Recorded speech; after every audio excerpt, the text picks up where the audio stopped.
ஆண்கள் தங்க நகைகள் அணியக்கூடாது என்று எல்லாருக்கும் தெரியும். ஆனால் ஆண் குழந்தை தங்க நகைகள் அணியலாமா, அணியக்கூடாதா? அதாவது ஆம்பளைங்க தங்க நகை அணியக்கூடாதுன்னு தெரியுது, குழந்தைங்களுக்கு அவங்க குழந்தைங்க அணியலாமா அப்படின்னு சொல்லி கேட்குறாங்க. ஆண்கள் அணியக்கூடாதுங்கிறது மார்க்கத்தில் எல்லாரும் தெரிஞ்சு வச்சிருக்கிறாங்க. பெரும்பாலும் நடைமுறைப்படுத்தப்படவும் செய்கிறது. பெரும்பாலும் ஆண்கள் அணிகிறது இல்லை. அதுக்கு பல நியாயமான காரணங்களும் இருக்கிறது. உதாரணமாக சொல்கிறதான ப்ராக்டிக்கலாக சொல்வதாக இருந்தால் அதுக்கான காரணத்தை ஆண்களை பொறுத்த வரைக்கும் இயற்கையில் அவங்க உடம்பு கொஞ்சம் பெண்களுடைய உடலை விட கொஞ்சம் அதிகப்படியான உஷ்ணம் தேவைப்படுகிற பாடி ஆண்களுடைய இயற்கை அமைப்பு. ஆண்கள் குடும்ப வாழ்க்கையில் ஈடுபடுறாங்க. அது மாதிரியான கட்டங்களில் உடலில் எப்போதும் உஷ்ணம் ஒரு குறிப்பிட்ட அளவை விட அதிகமாக உடம்புல சூடு இருக்கணும். ஆண்களுடைய உடம்புல சூடு குறையக்கூடாது. பெண்களை பொறுத்த வரைக்கும் சூடு இருக்கக்கூடாது. பெண்களுடைய உடம்பு குளிர்ச்சியாக தான் இருக்கணும். அதுதான் குடும்ப வாழ்க்கைக்கு ஏற்ற உடல் அமைப்பு என்று பொதுவாக அறிவியல் நமக்கு சொல்லுகிறது. தங்கத்தை அணிகிறதுனால நடக்கிற மிஸ்டேக் என்னன்னா, ஒவ்வொரு மெட்டீரியலுக்கும் தங்கம், வெள்ளி, இரும்பு, தகரம், பித்தளைன்னு சொல்கிறோம்ல, ஒவ்வொரு மெட்டீரியலுக்கும் ஒவ்வொரு விதமான பண்பு இருக்கும். அந்த அடிப்படையில் இப்போ செம்பு இருக்குது, காப்பருங்கிறோம்ல, காப்பருடைய பண்பு என்னன்னா, ஹீட் வந்துச்சுன்னு வச்சுக்குவோம், அந்த ஹீட்டை இழுத்து தக்க வைத்துக் கொள்ளும் காப்பருங்கிற. அதனால தான் நம்ம வீடுகளில் கூட சமைக்கும் போது இப்போலாம் காப்பர் பாட்டம் பாத்திரம் வந்துருச்சு. காப்பர் பாட்டம் போட்டு சமையல் பண்ணுற பாத்திரங்கள் வச்சிருக்கிறோம்ல, இதுக்கு கொஞ்சம் நானே ஹீட்டு வந்தாலும் அடுப்பு எரிச்சாலும் போதும் நல்ல சூடை அது பிடிச்சி வைத்துக் கொள்ளும். இது காப்பருடைய பண்பு. தங்கத்துடைய பண்பு என்னன்னா, சூடு வரும், வர்ற சூடை தக்க வைத்துக் கொள்ளாது, உடனே வெளியாக்கும். உதாரணமாக நீங்கள் தங்கத்தை போட்டு நல்ல எரிங்க, நல்ல நெருப்பில் போட்டு காட்டுங்க, நல்ல உருக்கி நல்ல சூடாக்கிட்டு சுட சுட இருக்கிற அந்த தங்கத்தை எடுத்து தண்ணியில் இப்படி முக்கிட்டு எடுங்க, ஒரு செகண்டில் அது கூலாயிடும்.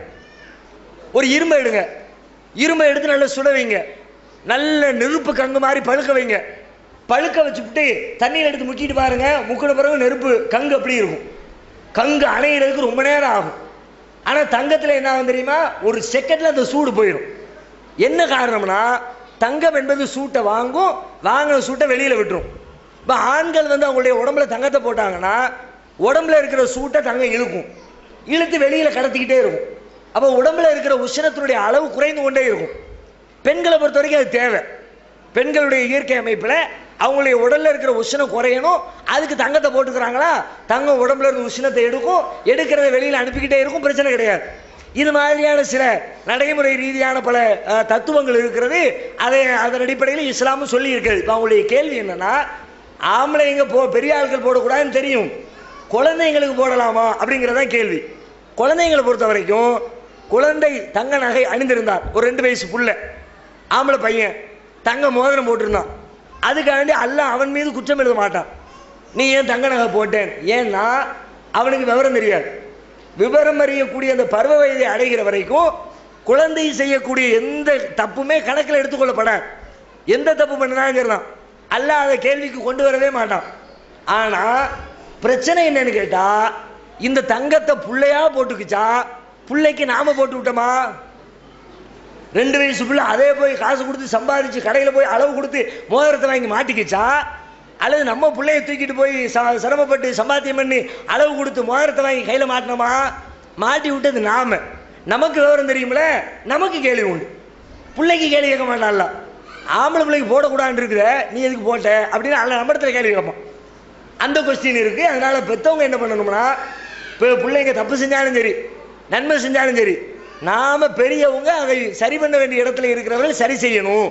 நான் இப்போ பிள்ளை செய்யக்கூடிய நன்மை நமக்கு கிடைக்கிற நன்மை, பிள்ளைகள் மீது திணிக்கப்படுகிற தீமை நமக்கு கிடைக்கிற தீமை. உதாரணமாக சொல்றாருன்னா, ஒரு நாள் ரசூல் ஸல்லல்லாஹு அலைஹி வஸல்லம் ஹஜ்ஜுக்கு போயிருக்கிற நேரத்தில் ஒட்டகத்தில் உட்கார்ந்துருக்கிறாங்க. அப்போ ஒரு பெண்மணி வர்றாங்க, ஒரு சின்ன குழந்தை, ஒரு 6 மாதம் 1 வயசு குழந்தை இருக்கும் போல இருக்கு. அந்த குழந்தையை தூக்கி ரசூலுல்லாஹ்ட்ட காட்டி, அல்லாஹ்வுடைய தூதரே, அலி ஹாதா ஹஜ்ஜுன், இந்த குழந்தைக்கு ஹஜ்ஜு உண்டா, ஹஜ்ஜு கடமை உண்டா அப்படின்னு கேட்குறாங்க. அப்போ ரசூலுல்லாஹ் சொல்லாங்க, நாம் அவன் அந்த பிள்ளைக்கு ஹஜ்ஜு உண்டு, வலைக்கு அஜுருன், கூலி உனக்கு உண்டுங்கிறான். ஏன் பிள்ளையா ஹஜ்ஜு செய்து பிள்ளைய தூக்கிக்கிட்டு நீ தான் ஹஜ்ஜு பண்ற, பிள்ளைய போதும் உடம்புல வச்சிருக்கிற, நீ தான் தவாஃப் பண்ற, நீ தான் தொங்கோட்டம் ஓடுற, நீ தான் ஏஹராம் கட்டுற, புள்ள ஒன்றும் செய்யலை. அதனால பிள்ளைக்கு உரிய கூலி பிள்ளைக்கு கிடையாது, உனக்கு தான் உண்டு அப்படின்னு ரசூலுல்லாஹ் சொல்றாங்க. அந்த அடிப்படையில் பிள்ளைக்கு போடக்கூடிய தங்கத்துக்கு பிள்ளை மேல தண்டனை வராது, போட்டு விட்டு அத்தா மேலே அம்மா மேலேயும் தண்டனை வரும். அவங்க அதை போட்டு விடக்கூடாது.